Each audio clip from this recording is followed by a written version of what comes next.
Hello and welcome to Thank You Five, a weekly show hosted by Straw Dog Theater Company, where we bring artists from around the world, around the globe, into a conversation about live theater um, and a digital storytelling with a spirit of gratitude and innovation. My name is Johnard Washington. I live here in Chicago, Illinois, where I am a Straw Dog Company member and a Granville Theater Ensemble member. I, I am one of those sad only actors who hopefully one day will make my way into other avenues of theater. Uh, but Arlo, who are you? Tell me about yourself. Hey, I'm Arlo. I use they, them pronouns. I am a creator working at the intersection of theater and games. So I do some directing, some making, some game design, a variety of different pieces of things around immersive and interactive theater. Awesome. Brian, tell me Hi, about my name is Brian Bell, he, him pronouns. I'm from Texas originally, lived for 5 years in Chicago, currently based in Germany. I'm a director and author. I do some of my own work and I do a broad range of things from new work to musicals to Shakespeare and everything in between. And I'm really excited to be here. awesome. I'm from Texas too, Brian. So Ah, all right. yes. T.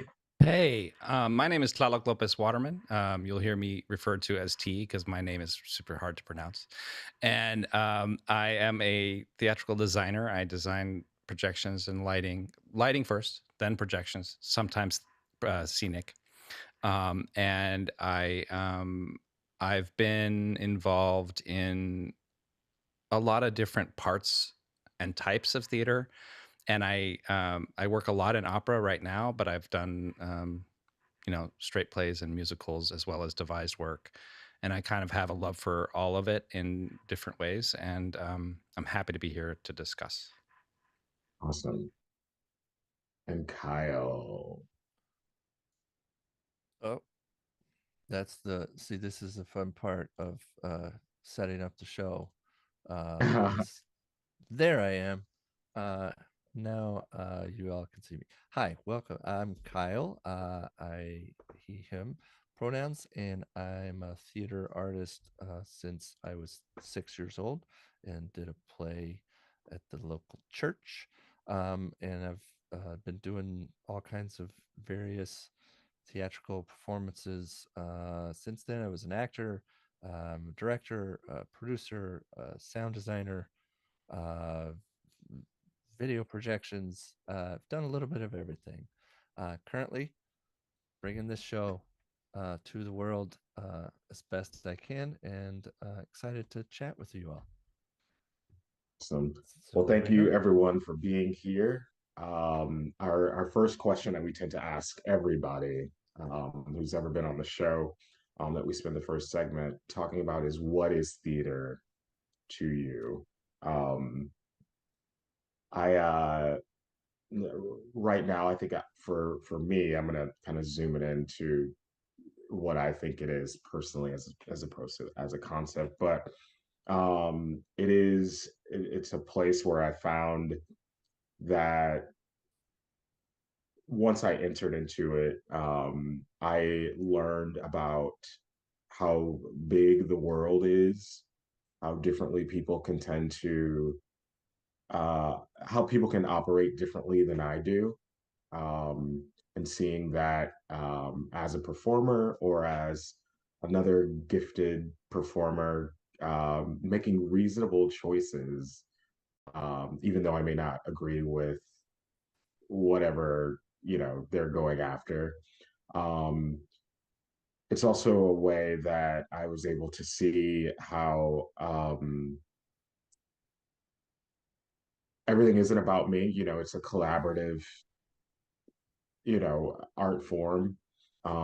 If I want to do something, that may not necessarily be what a director needs me to do, and that may not be the best way to do it for whoever's on stage with me. What I do may not make them comfortable, or what I am doing may not be feeding them enough. So it, it's I was thinking, like, you know, we were like before the show, I went and like to the bathroom and like grabbed this beautiful pe peach bum LaCroix, which is a delicious flavor. But I was thinking theater is like TikTok to me. But you can't like you can't you have to only be doing that. You can't be watching TikTok and like eating spaghetti. You like or you can't be watching theater and eating spaghetti. You're there with everyone else. And you get to see a lot of different stories and different ideas that show you how big the world is and how big or how different ideas can be and how people can tell those in different ways, in effective ways that spark something in you. You may agree with it, you may like it, you may dislike it, you may block yourself from whatever that medium is, but it's just a way to get fed in a way that informs you of who you are and how you operate. Um, Anybody else? What is theater feeling like? T? So, I'm thinking a lot about this question because I've been on this show before and we've asked this question before. And today I'm thinking that theater that there's a couple of different ways that we have to look at theater. One is as a practitioner of theater, and another is as a consumer of theater. And today I was thinking about being a practitioner of theater and the way in which it is sort of different from the fine arts insofar as a lot of times with fine arts, it's a solo operation, right? And in the theatrical world, you've got all these people that have to come together, and particularly, in the ridiculous medium of opera, where it's just an incredibly kind of grandiose and large scale thing. And so there's a lot of people and there's a lot of different kinds of people. There are people who have to pull together money. There's people who have to sing. There are people who have to design. There are people who have to build the sets. There, and for me, I think one of the most beautiful and wonderful things that is about theater is this microcosm of society as a whole that happens in the process of making art.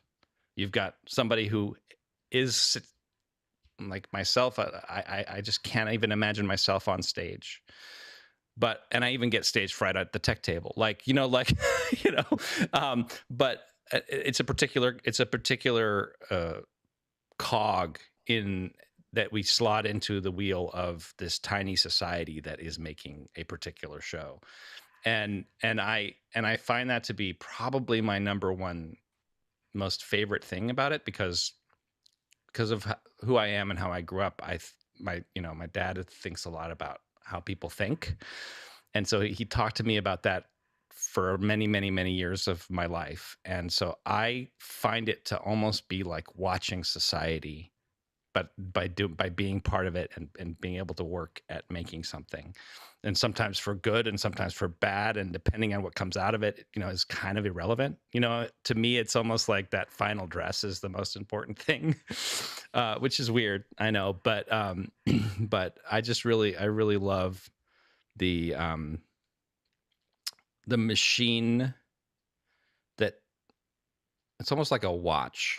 There has to be a first, second, third, fourth, and fifth, and escape wheel that essentially are meshed together in order to run these things in a particular way. And it's really, really remarkable to me to get to see that happen so often.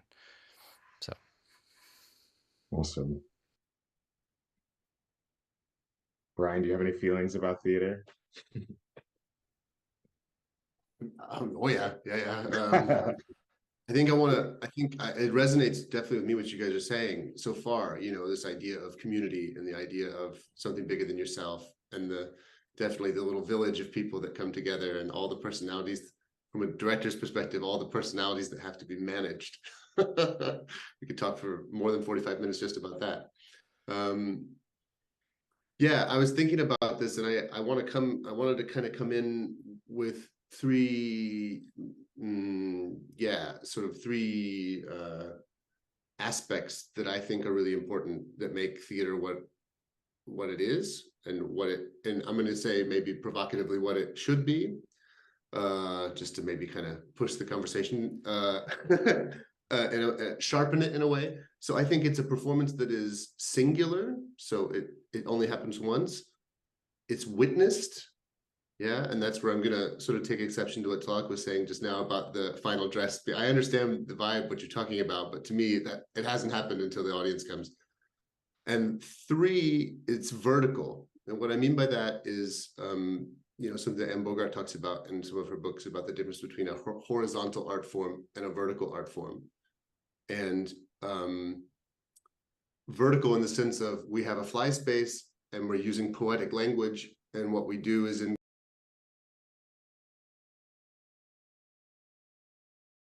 from something that you would see on a screen. That being said, because we're also talking about digital theater, right? And also I know Arlo's working in immersive theater, which I also love, and I think that's really vertical as well. I think it's absolutely possible to get poetic resonance and a vertical resonance even on a screen, but is it theater or not is if you can put a camera in the third row and film it and put it online to be seen, and you have generally the same experience that you had in the theater, then it doesn't cut it for me. I want to be going to theatrical experiences that can only happen in a theater. And I believe very strongly that that is the kind of litmus test that we need moving forward if the art form is going to continue to thrive in this century. Bam. Arlo, that's awesome, dude. Yeah, I think I've clearly been spending way too much time surrounded by academics who love to just harp on about the actual definition of the words. And what you all are talking about is like more of a feeling, and I love that. So I think if I was just to like define it, I would just say it's a live form of storytelling. And obviously, like my interest in immersive and interactive works come from that interest of liveness and what the audience brings to the experience itself.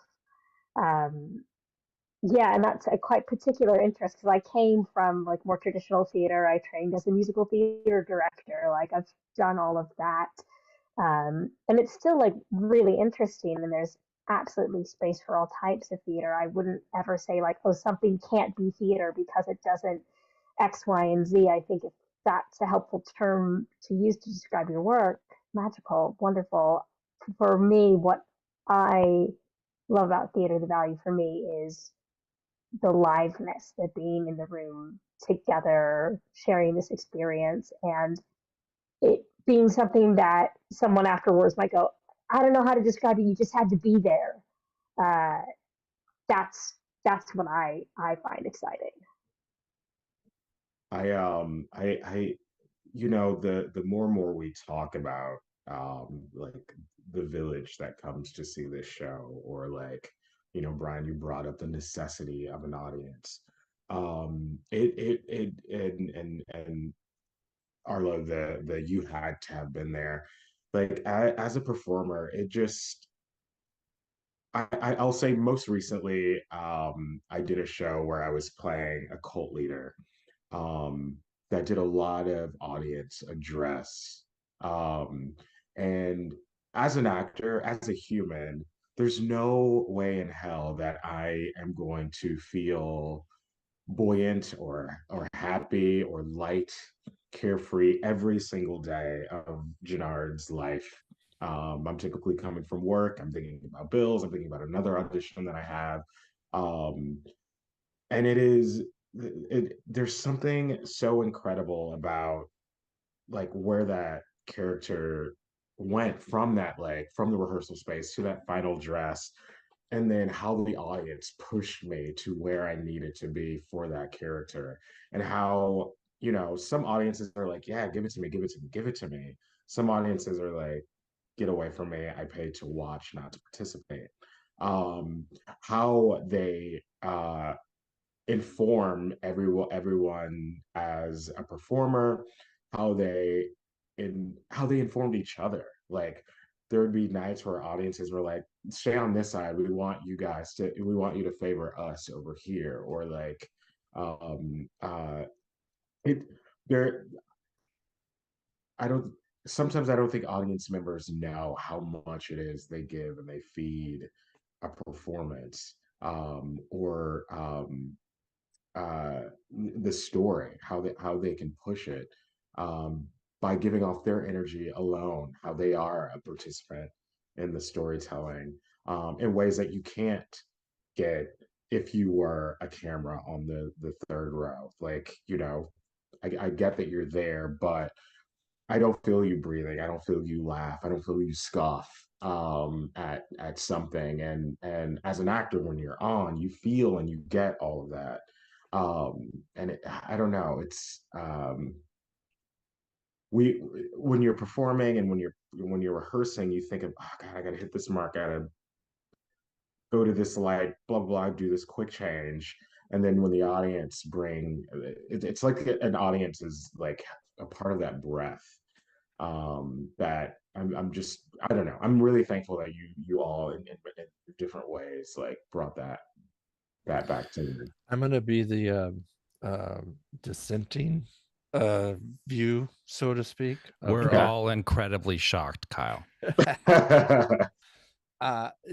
The mostly just the like I agree with everything, but the in the same room is what I don't disagree, but and the long and short is the definition of room and breathing air and all of that. I I hear it, I agree with it, but there are people who can't be in the room, and the that's one thing, which is not necessarily the road I'm going to go down. But Mhm. uh the idea of what is, um like we've spent eons training ourselves of how to do it in the room, like as actors. There's a suspension of disbelief, like I put myself into this body, I put myself into this character, I did it, I do all of these tricks and hoops and dances to be not that. So I think, and I could be wrong, but we can get to that place where, with enough training, with enough effort, we can learn how to do the same thing digitally. I think there's And I say that knowing that my video is really juddery and bad. well, no, I need better internet. I think that the thing that I learned from needing to move into screen theater, let's call it that for today, screen theater during the pandemic, was that something I had taken for granted for so long as a theater practitioner was the speed of sound, right? The fact that the only latency that we were experiencing in the room was the speed of sound. And so if you had a really, really big theater, then the speed of sound there would be more latency. If you had a really small theater, there would be less latency. But even that large latency in a large space was so immediate that there's magic in that immediacy, right? There's magic in the amount of time it takes for the words to come from somebody's mouth and hit your ears. And smells and all that stuff too. But I never really thought about that before. And it was a powerful realization, because I realized that that was one of the things that was missing inside of these Zoom theater pieces, was this immediacy. There was something else that happened though, and that is that when the entire rehearsal process was on Zoom, when everything had the exact same latency from day one, there was a thing that shifted in the performers, where their particular timing of comedy, their particular timing of pauses, their particular timing of started to line up with that particular latency, and then something could come forward and become magical about that moment.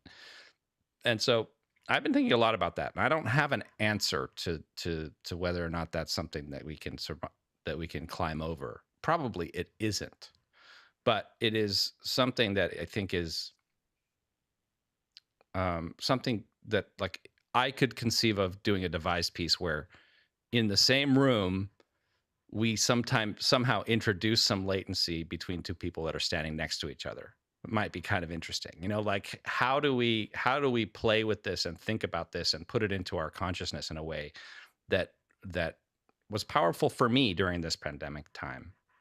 I don't know. I'm maybe getting to be a little too cerebral about that, but it's an interesting thought. That's why we're here. Get cerebral. Well, I don't think it has to be like, you know, an either or. What is better? Can a digital performance or what have you, theater in the metaverse, be, you know, you know, impactful as being, you know, in a seat somewhere at a theater? Um, I think I'm going to stand firm in my belief that, like, there is, you know, bringing it back to TikTok, there's a difference of like watching a hilarious video and getting it and like, yes, yes, yes, yes, and actually being one of the people in the room that saw whatever the hilarious moment was for everybody. It's not that we can't get that humor or what was funny in that moment, but there is inherently a difference. I definitely am someone who thinks that everyone should be, you know, should have the right or the ability to, you know, be present in a theater, no matter what, you know, no matter what, period. But that's not always the case, as you brought up, Kyle. And you know, we're in 2023 going on 2024, things are changing. Lots. We're very digital these days, but I think, you know, just working towards getting as close to that being in a live seat as possible is something that I think where I would like to see us go, because there is no, in my opinion, beating being there. Um, uh, yeah. Yeah, I think a lot of these tools that have been appropriated, you know, because of the pandemic are really excellent tools, like we're doing now, right? Like we're able to have this conversation in a way that we weren't really able to before the pandemic. I mean, that's just, you know, a leap forward we've all made, you know? So that's super cool. And I think to go back to my little definition of singular, witnessed, and vertical, right? The idea being, I think Zoom is a great tool, or these digital connectivity tools are great in service of a theatrical concept. What I don't think they are good for is a replacement of a theatrical concept. Like I don't believe that now that the corona pandemic is endemic, or however you want to talk about it, right? That we're able to gather again. I'm not seeing, at least in Europe, or Central Europe where I'm at, I'm not seeing a lot of Zoom plays anymore, right? That seems to me, from where I'm sitting, to have been a stopgap measure to get us through a very difficult time. What I am seeing is using Zoom as a tool to foster conversation, using Zoom as a tool to enable more sustainability in theater so we don't have to travel for meetings as much, right? There's a lot of good things it's doing. And I think there's a huge sensitivity now to using digital tools and integrating them into theatrical processes, which I find really, really exciting. But I think that's still in the service, like Johnard is saying, of a live event, of a singular performance, and also offering accessibility, right, to folks who aren't able to come for one reason, be it disability or distance or even economics, right? If they're not able to afford the tickets, then being able to have a less expensive ticket that's a Zoom ticket. I think all that kind of stuff, those are all, again, tools in service of the live performance. And there's been some really interesting advances in digital theater here in Germany in the last few years. There's actually an institute, or an academy, I guess it's called, in the city called Dortmund. It's called the Academy for Digital Theater. And they give out grants and host performances and foster performances that are all integrating digital tools.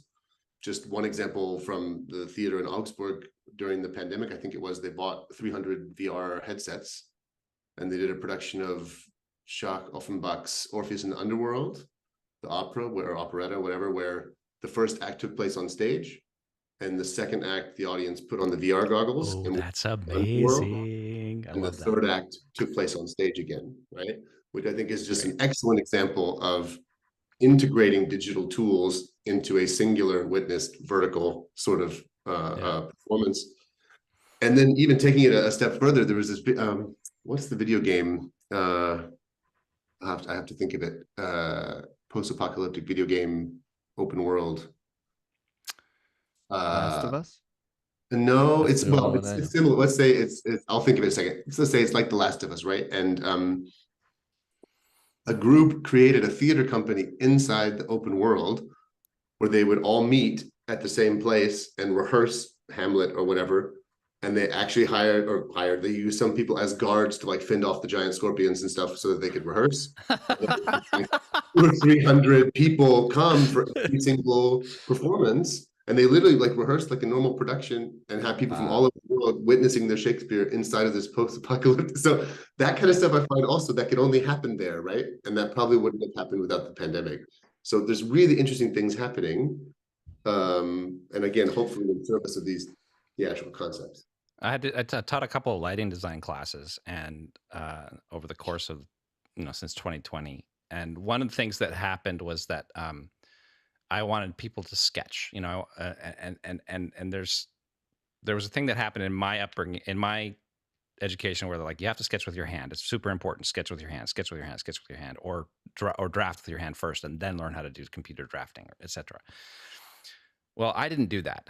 I wanted to see it sort of as an experiment, like how could we do this without sort of skeuomorphically pushing an old way of thinking onto young people.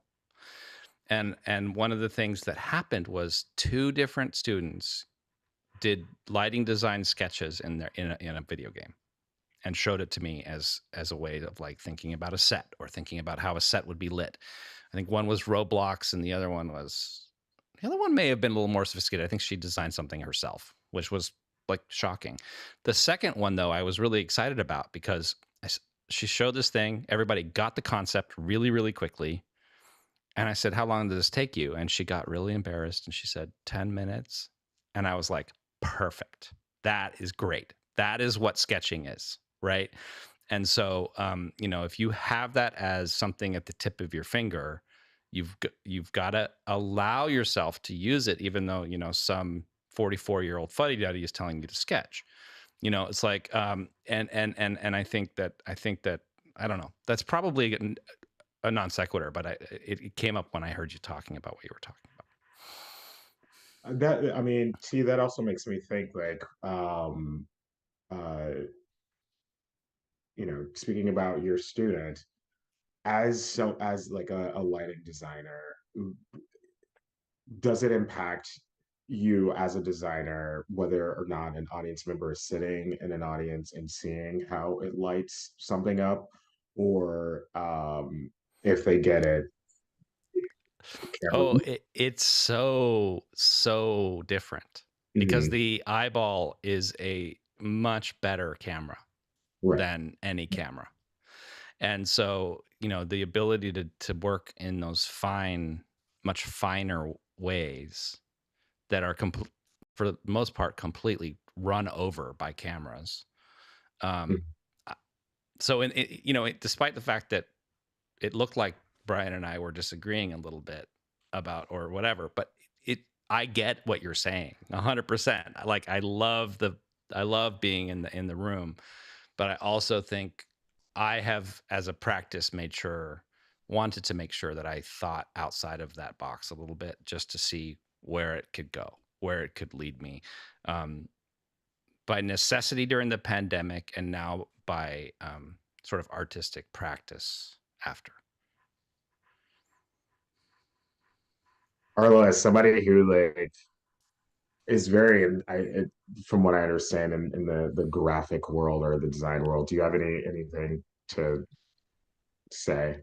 What did you say? To fight for? To fight for, yeah, I would not say that I'm in the graphic world by any means. Oh, No, I trade in like humans in a room together. Like that is my bread and butter and with some of my core values. I actually one of the things I always say I make about is I make experiences that remind us how to be human beings together, how to human together.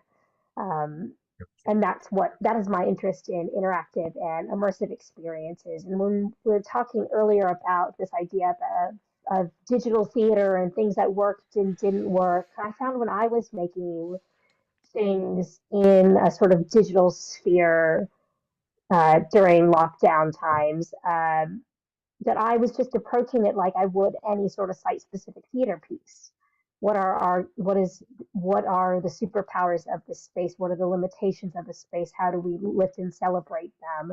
And I think when I see sort of digital theater experiences not soar, it's when the creators are not necessarily thinking about thinking carefully about the space that they're working in and what the audience's experience of that space is. So I do think there can be room for that kind of work, but it's about thinking carefully about the experiences that you're curating. Because one of the things that I've seen be really successful in terms of digital theater sharing, thinking back about the idea of like, oh, people who can't actually physically get to the theater. I think National Theater Live does an incredible job of creating theater that can be shared to people in their homes, or they do a lot of screening in cinemas. But what they've done there is they've got multiple cameras and they're splicing it together like a movie.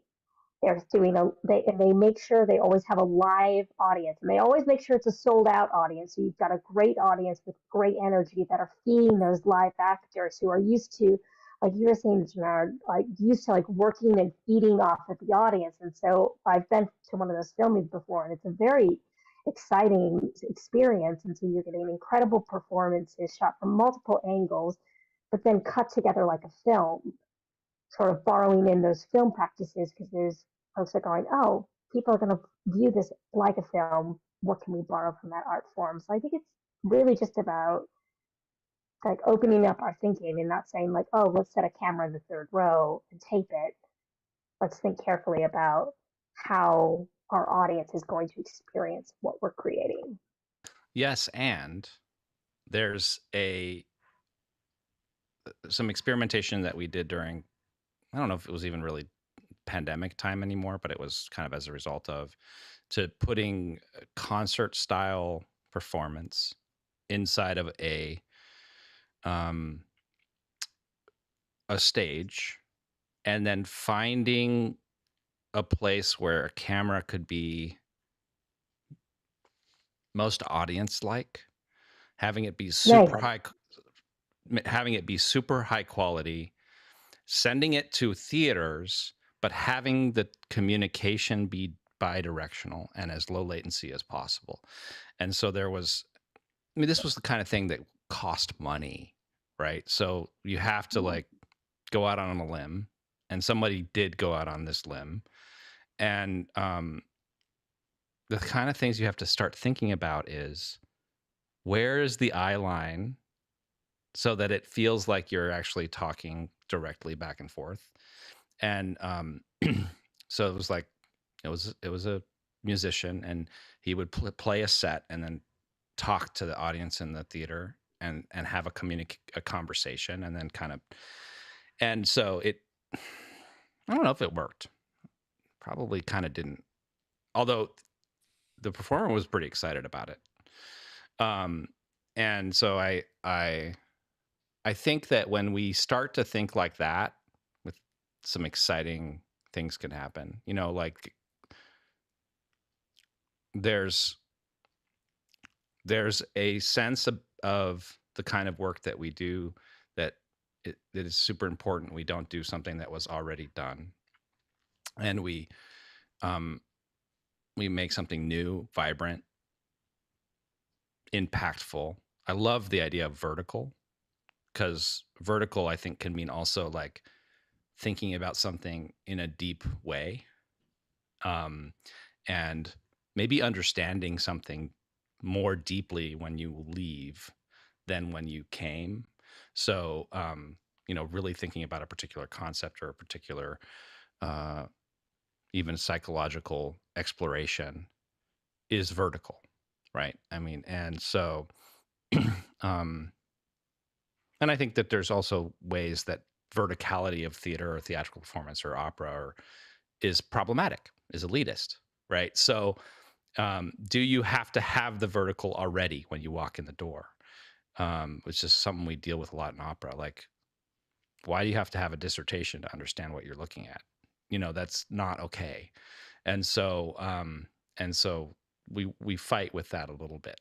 But I don't think that's what you meant by vertical. I know that you didn't mean that, Brian. But I think also it's like on one side it's a beautiful thing about what we do, and on the other side it's a thing we have to work on and acknowledge and understand. Totally, and I absolutely, and I think that those barriers to entry, right? The having to have a dissertation to understand the piece, whatever, we don't do ourselves any favors when we do that sort of stuff. And I think, just as an example, like Hamilton was an extremely vertical piece of art. I mean, it was getting at so many different things all at once, and presenting it in a way that elevates the viewer, right? So I think that's a great example, a contemporary example of how it can be very theatrical in that way without being, for me as a theater person, it doesn't feel elitist. Maybe it does if you're not used to the art form, I don't know. But I've worked a little bit in opera too, and I know how even saying that to my relatives in Texas, like, oh, I went and saw an opera today. It's like, oh, wow, Mr. Fancy Pants, right? And I'm like, well, in the country I live in now, it only cost me 12 euros to go, right? So it's not exactly, but even here, the architecture of the spaces, these big fancy old theaters where we work and stuff, it's really a barrier to entry for, to be honest, most of society, right? I mean, I think the numbers, the percentages of the amount of people in German society, certainly in American society, that have even seen a play in their lifetimes is very low. Right. So we have to be honest about that. And I think that's somewhere I'm sort of looking towards Arlo with that. I would love to hear more there, what they have to say about it. But this idea of using, not using, the difference between audience members and users, right? This idea of giving the audience member the opportunity to interact with the piece of art, whether it's being offered, is something that I'm really passionate about, and I'm trying really hard to get my German colleagues to understand. And slowly we're getting there. But particularly the generations under me, I'm also in my early 40s, so elder millennial, whatever. But Gen Z and below, growing up as digital natives, it's a completely different expectation of what any kind of content, how accessible it should be, right? So I think this idea of accessibility, finding a way to marry that with what theater does so well, which is the verticality, that's the trick moving forward, or one of them. Yeah, I think that idea of accessibility in terms of like cutting out some of the elitism is what has also drawn me to immersive interactive stuff. A lot of times I'll frame my work by calling them games. So I find that to be usually a much lower barrier to entry in terms of people are like, oh, games, I've played a game, I'm familiar with game. Sure, I'll play a game, that seems low key, let's do it. So I found borrowing a lot of the ideas from game and game design really helpful and useful in my making. And I've also, in the past couple of years, started to experiment with what I'm calling like site flexible immersive theater as opposed to site specific immersive theater. So things that can pop down anywhere, things that are like, oh, if you've got an open room and 5 tables, we can do this show. So thinking about how do we create things that are more easily put up and brought to places so that it's not like, oh, if you can't make it to London, you can't see the show because it's on at the National and you'll never get to see it. Sorry about it. Can we make projects that we're able to take to people more easily, that are meeting people more in a contemporary language of gameplay, interactivity, letting people's presence. So I think about that a lot in terms of like what we were saying earlier about like verticality and the things that people are taking away from the experience. I also love to think about integrating what I'd like people to take away from the experience into how they experience it. So like a recent project I did, I was really interested in like, can we make it like cool to be the good guy? Because I've seen so many projects that are like, oh, we're gonna rob this art gallery, or you're gonna escape from prison, and it's cool to be doing those sorts of things, which have different problematic things to them depending upon what it is. But so I made a game that was essentially tackling like an element of erasure and saying, hey, can we make it really fun to be the good guy and saying this is not an okay way to be. We need to be sharing histories honestly and not through a edited point of view. So yeah, I think that's a lot of things that I've been thinking about recently. I love that idea, and you're sort of getting to the point of that I have long held on to, is that the problem with quote unquote bad digital theater is when you try and make it theater but using a you're not using the right tools. Like, and Brian said this earlier, like it's a great tool for what it is when it is. Because I've been doing video for a long time and I've been doing theater for a long time, I have an opinion that like when people try and put theater into video but don't understand that they're two different mediums is when you run into the problem of like, I am trying to make an oil painting using these watercolors, and like that's just not how that works. Like you have to understand what tool you're using and understand how it's going to be received in order for it to be good. And so I love all of what you're saying. That yes. One more, yeah, jump in with one more example. Just I want to, sorry, Tláloc, I'll ping pong it right back to you. But just another example of the medium, right? Or as McLuhan said, the medium is the massage, right? Is the message, right? That's what it's all about. There was another theater I worked with in the pandemic who did Romeo and Juliet. And the way they did it was a text exchange. And so the person that you received a number or whatever, and you became Friar Lawrence, and you're getting text from Romeo and you're getting text from Juliet, and you see the whole thing unfold on your phone. And that's the whole thing, right? And you get put into the position of the person who watches the tragedy happen, and you're trying to, like, you have options like say this, say that, whatever, back to them. It was completely contemporary, right? It wasn't even using Shakespeare's language.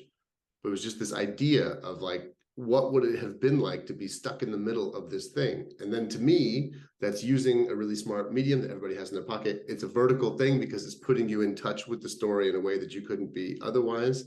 And it's localized to that piece of technology. So beautiful, right?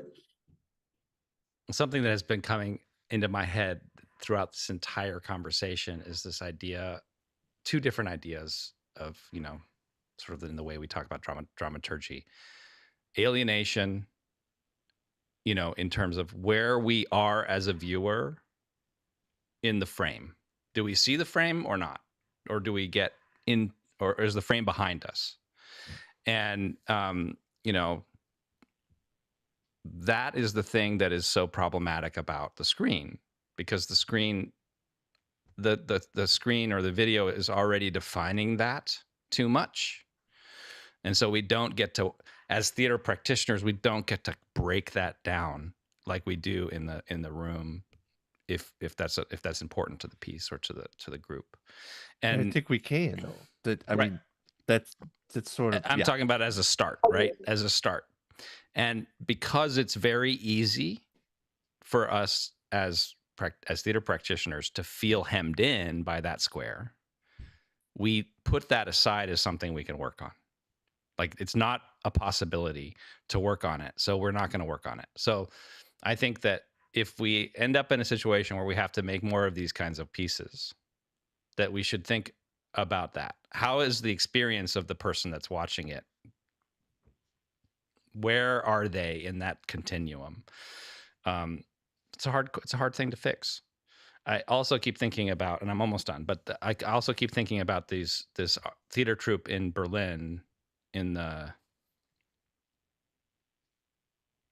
I think in the 2009, 2010 time frame. You would do walking tours, and they would like have the artists that they're talking about show up as actors, Andrew Warhol or that kind of thing.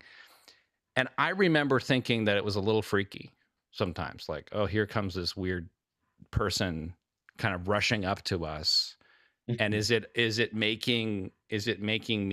putting me in, could this potentially be a dangerous situation? So then that kind of comes into this, theater should be dangerous kind of idea, but what kind of dangerous? And so, like, I don't know. It's fascinating thing to try to work out. And if you could do that, can you do that in a proscenium? Yes. Can you do that on a screen? Maybe. That kind of question. there's this question that Lydia Schmidt has that I want to get into before time is up. But have any of you thought about like what films do specifically? I've been thinking about this as we've been talking about an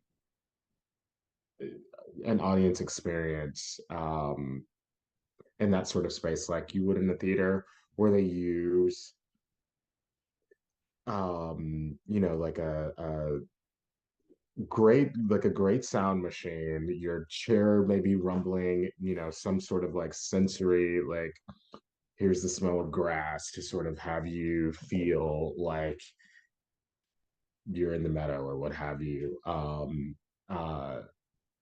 Like I feel like, I don't know. I feel like film sort of is trying to make that reach to like a live performance. And I feel like with Sphere like in Vegas. yeah, exactly. I feel like, it's fun to see theater making that I guess olive branch reach to utilizing the digital world as well. Sorry, I just wanted to quickly say that. Lydia Schmidt asks, what is the most useful thing you've learned in theater school or in any school while in training? Um, that maybe you use today, or maybe that yeah. T. I'll answer that immediately. It wasn't part of my training, but the most useful thing I learned in training was grant writing, so that I could learn how to fund my own work. Brilliant. That's only totally brilliant. More important as the years go on.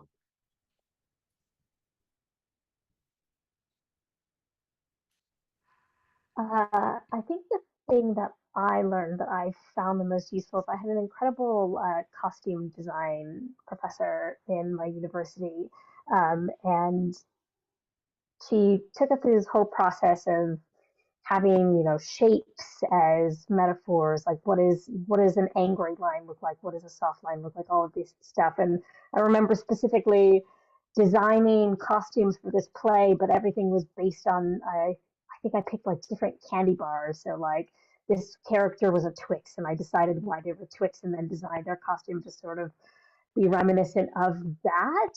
Uh, and it was a really playful thing, but it's come up so frequently, that idea of how do we use these things as metaphor? How do we create these two dissonant things to find resonance between them? If your category of working is candy bars, who's the Twix bar, who's the Reese's Pieces, and why? These sorts of things. And I find that I use those sorts of ideas all of the time, in the same way we're talking about, like, oh, if you have a play in Zoom, I'm still thinking in that same way, because it's like saying, like, oh, if your medium is candy bars, but my medium is squares, great, what works within that? So that sort of design thinking has been incredibly useful to me as a maker in all ways. Contrast equals interest. I had this professor named Salvatore Tagliarino, who was he taught the sort of like, oh, it's okay, you're a lighting designer drawing class. Like, drawing for lighting design was the name of the class. Or drawing for lighting designers was the name of the class. But he would repeat that contrast equals interest, and also make sure you have a nice meal once a week at least. Yeah, exactly right. Like he was Italian. He was very interested in food, but those words they cycle in my head, and it's not just design. It's also storytelling. It's also language. It's also just temporal experience from one thing to another. Like whenever there's something that shifts out of norm, that's what we focus on. It's a survival tactic within our makeup as human beings and as animals.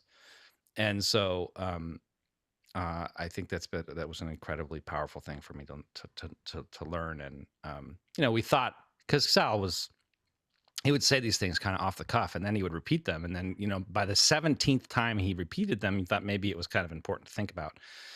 And you'd walk down the street and you'd realize, well, there's not much contrast on this gray pigeon, until you look closer and you realize that there's a whole lot of contrast on the gray pigeon in the way that this gray versus this gray, and where they line up, and why that is, and how that is in nature. And it just kind of blew me away. I would say we had a theater business class at SMU that Cecil O'Neill taught, who was one of the co-founders of Victory Gardens back in the day. But I remember, most classes are like, do this, do that, do that. This is how you, blah, blah, blah, blah, blah, blah. These are your practicums. But it was the first time, I think, that we had instruction about like life, kind of like what your professor was saying, like eat a good meal. And that's, I think a lot of us artists sort of like ride waves of like what our art can do for us, and like sometimes forget to take a step back and just see what is happening in real life. um Whether that be nurturing a relationship, exercise, watching a television show, visiting family that, may be in a different state, or what have you. And how important that is in actually, and what that contributes to your actual art, what that informs what you're doing as a creator. And I don't think that that's something that I realized or considered until very late in life. But not everything is an audition for me. And go take a trip. Go go to your sister's wedding. There's a lot of times as artists that I feel like, you have to turn down, like, oh, I can't do this, I can't do that. And like life seems to pass you by because you're like chasing the dream. But it is important to also step out and say, yes, I really want to book this, or yes, I really want to be a part of that. But also, life's happening. Kyle, you're going to say something? I was gonna say, on all of this note, the same two things: get out of your own head, which was always a good thing. Of like, it's not what I'm thinking; it's about who is responding, like empathy, and like you said, thinking of it in a different way. But also, PDI was a thing that I learned from an actor that came through Actors Theater of Louisville. And they said, I try once a week, if not once a day, to have a PDI. And what that is a public display of ineptitude, which puts you in your place and lets you know that, like, it's not all about me. It's not like I'm not the best at everything. Like, it's always good when you trip on the sidewalk, or you run into a door, like, or I lost my keys, because you're human. You're a person. Things happen, bad things happen, but you need to remind yourself that that's living. And to piggyback off that, getting out of your own head, obviously someone who lives in Europe likes to travel, it's clear, right? But even, there's a great quote, I don't have it off the top of my head, from Michelangelo, actually talking about how important it is to travel every 3 months, even if it's just for a day. Like, get out of the city that you're in, because inevitably your problems seem smaller and you get perspective and you get new input and you come back in. When I used to live in Chicago, like a couple times a year, I would take the train up to Milwaukee and spend the night or 2 nights in Milwaukee. And it was wonderful. It's great. There's a beautiful museum there, great restaurants, the lake's right there. You can get there on public transportation in 90 minutes. And just being in not Chicago, right? And I love Chicago, but just not being where I was like, perspective, I'm out of my head. I can come back and try again, So travel. Do you guys have time for one more question? How are we feeling? yeah. Awesome. Let's see. Shannon in Chicago asks if there's a piece of art that everyone needs to see.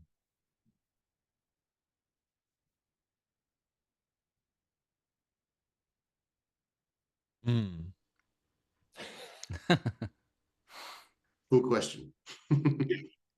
That is a really good question, and I think that I think that it's really important to. I don't want to pick one out for some reason, like right this instant. I think I've had this question before on this show. It was really easy to pick one out, but right now what I'm saying is, I think look at the paint strokes. Like look at what makes something up. What are the layers of work that have gone into each one of these things? And I think once you do that, it's almost like squinting your eyes, and then you can see something powerful in it that maybe you don't by just looking at it for the first time and in a quick thing. I don't think I'm answering the right question, but I'm answering some question somewhere in the world.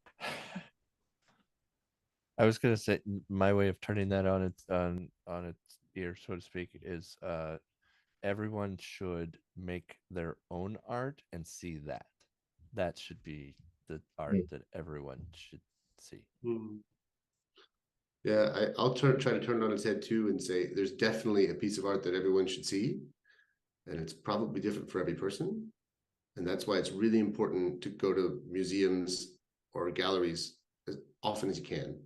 When I lived in Chicago, my first temp job was downtown, and I would go to the Art Institute every Thursday, right, when it was free, because it's like sit in the red line for an hour and hate my life, or wait an extra hour and look at the paintings and then go home, right? The MCA also free on Tuesdays, or it used to be 15 years ago when I lived there. I don't know. But the point is, right, keep going and go back and keep looking, and keep sharpening your taste for what it is that you like and what opens you up inside and makes you feel beautiful on the inside, right? That sort of seeing the beauty and soaking it up. It's going to be different for everybody. And it takes a long time you got to keep doing it, right? So that's what I'd say. Yeah, I will also join the voices of there's not one piece of art that everyone needs to see. It's really about seeing what you can. Yeah, find those places you can go see things for free. Hey, come over to London. All the museums are free here. It's great. Come visit. But it's also for me about opening up your eyes to see art sort of in the world around you. And I'm not talking just about street art, but anything you find really interesting or beautiful. Sometimes I'll be walking with a friend. I'll be like, hold on a sec, I want to take this home with me, and I take a picture of it because it's something that's grabbed my interest for some reason, and just sort of cataloging the things that you find interesting and seeing what sort of patterns emerge about what is it that's drawing you and how that can fold into what you do as a creator. I'm kind of gonna do something really weird, but it is theater in that I think everyone should either work in customer service or service. There's theater that is always happening at any moment. You know, I'm saying that because I am also a waiter, but like there's proposals, there's bad dates, there's we're meeting because of a funeral. We're meeting, I'm having a terrible, terrible time. I just lost my business. Like just seeing how different people operate, I guess, with hunger just being at the bottom of it all or at the top, depending, just understanding that there's so many different types of people and so many life's very large. Uh and yeah, it's a production no matter what. Um The comedy of characters yeah, that I served during my time as a waiter. it's it's absolutely insane. So we're close to wrapping up, you guys. I've just got some thank yous that I want to get out of here real quick. And then we're gonna come back to you guys and get 5 recommendations for whether that's a book, a show, or something that you want to give audience members a recommendation to check out. Number one, I want to give a thank you to Office Hours Global, Mondo Machine, KBH Media, and Guy Cochran for helping to get the technical parts of this show possible today. To Straw Dog Theater Company and its ensemble members. Straw Dog is run on a free theater model. All of our main stage productions are available to everyone free of charge. The only way that we can make that happen is through donations from our community. You can find more information about donating to Straw Dog or becoming a sustaining member at strawdog.org/donate. There's a link in the show notes. And speaking of ensemble members, Kyle, thank you for producing the show, and being a panelist today. I know you're a big fan of this. Thank you. And then 4, thank you to our audience member community who watch every week and chime in and participate. Without you, our community, this Thank You 5 wouldn't be happening. Thank you so much for watching. And of course, thank you to you guys for being here. T, Brian, Arlo. It's really great having you here.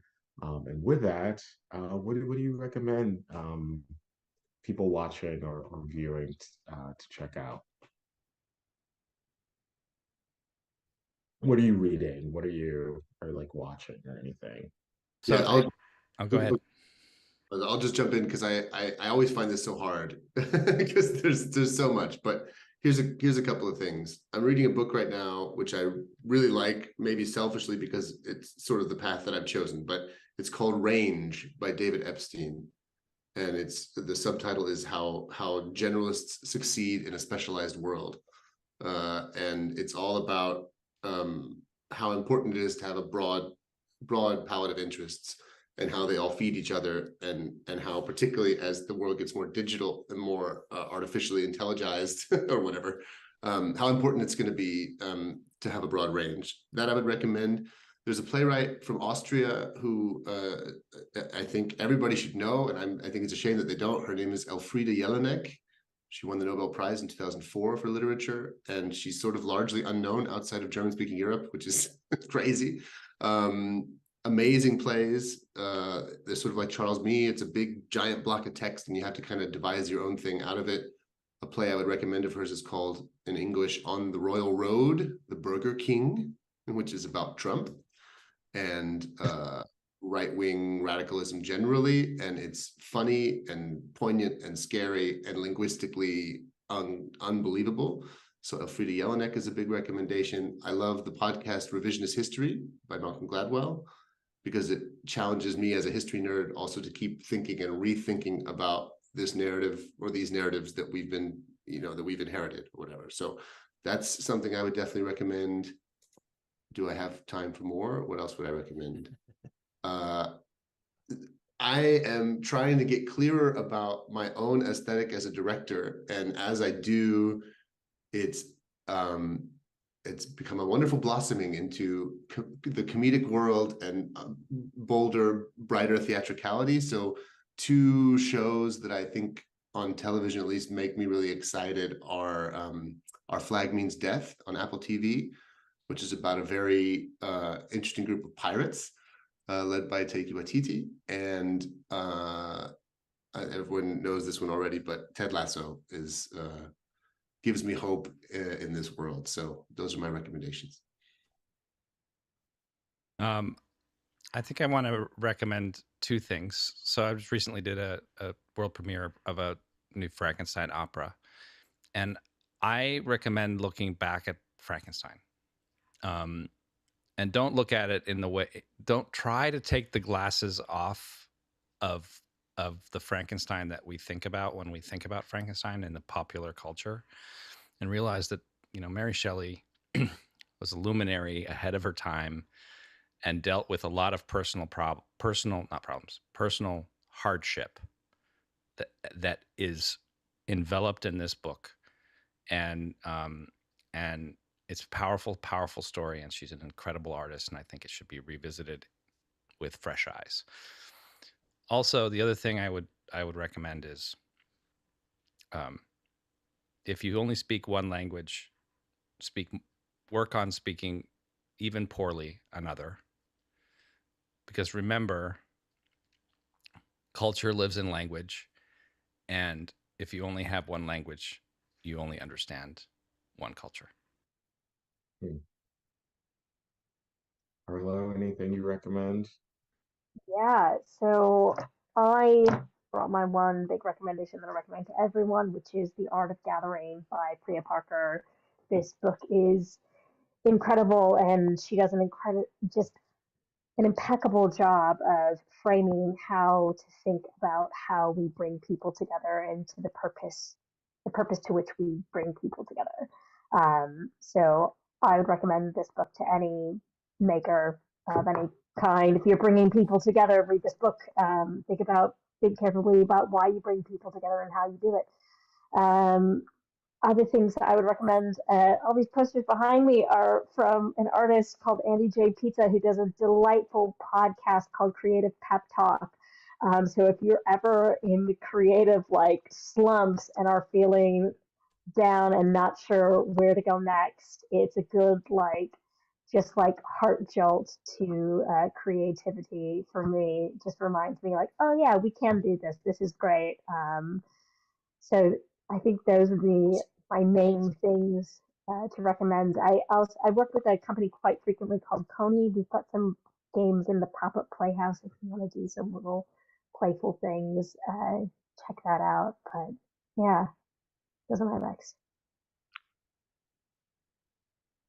Awesome. Kyle, do you want to recommend anything? Selfishly recommend previous episodes of Thank You Five, because Yeah. every conversation has been incredible, and people should go back and watch it and listen, because it's just always fascinating. Awesome.